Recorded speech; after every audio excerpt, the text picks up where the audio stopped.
મિત્રો આજે આપણે બનાવીશું ફણગાવેલા મગના ભજીયા। તો એના માટે મેં દેખો 2 દિવસ માટે મગ પાણીમાં પલાળી દીધા હતા, જે ઉગીને સરસ થઈ ગયા છે આપણા મગ। એમાં આપણે નાખીશું ચણાનો લોટ, પછી એના અંદર એડ કરીશું ચોખાનો લોટ,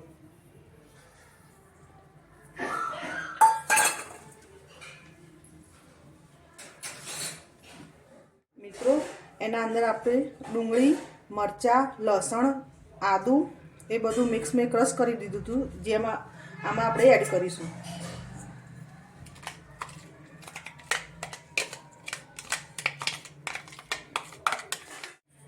આના અંદર આપણે એડ કરીશું થોડો અજમો, વરિયાળી, એના અંદર આપણે 1 ચમચી લાલ મરચું,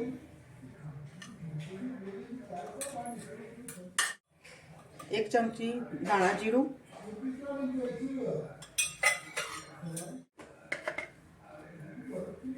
અને 1 ચમચી મીઠું સ્વાદ પ્રમાણે, થોડો નાખીશું ચાટ મસાલો।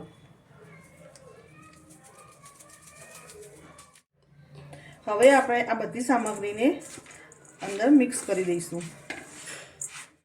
જો મિત્રો આપણે બધું મિક્સ કરી દીધું છે। હવે એના અંદર થોડું થોડું પાણી એડ કરીને આપણે એનું સરસ ખીરું બનાવી દઈશું।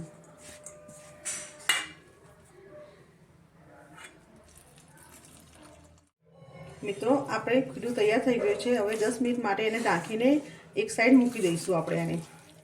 મિત્રો 10 મિનિટ થઈ ગઈ છે, આપણે ખીરું ચેક કરી લઈશું। તમે જોઈ શકો છો મસાલા બધા અંદર એડ થઈ ગયા છે અને ખીરું બી આપણું સરસ ફૂલીને રેડી થઈ ગયું છે। તો આપણે એના અંદર થોડો ઈનો નાખી દઈશું અને હલાવીને આપણે મિક્સ કરી દઈશું એના અંદર। મિત્રો આપણે કઢાઈમાં તેલ ગરમ કરવા મૂકી દીધું છે।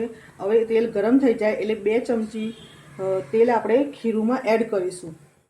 આ ખીરુંના અંદર 2 ચમચી ગરમ તેલ એડ કરીશું।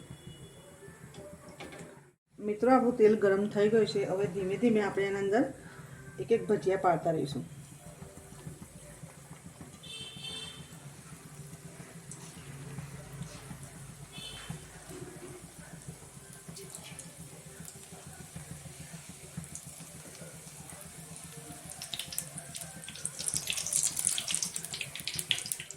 આપણે ફણગાવેલા મગના ભજીયાનો કલર ચેન્જ થઈ ગયો છે। આપણે હવે એને એક ડીશમાં કાઢી લઈશું। જુઓ મિત્રો ફણગાવેલા મગના ભજીયા આપણે રેડી છે। તમે જોઈ શકો છો કેટલા સ્મૂથ અને સરસ બન્યા છે, જે આપણા શરીર માટે સારા અને લોહી બનાવવા માટે પણ, લોહી સુધારવા માટે પણ સરસ રહે છે। તમે ઘરે બનાવી શકો છો આવા ભજીયા।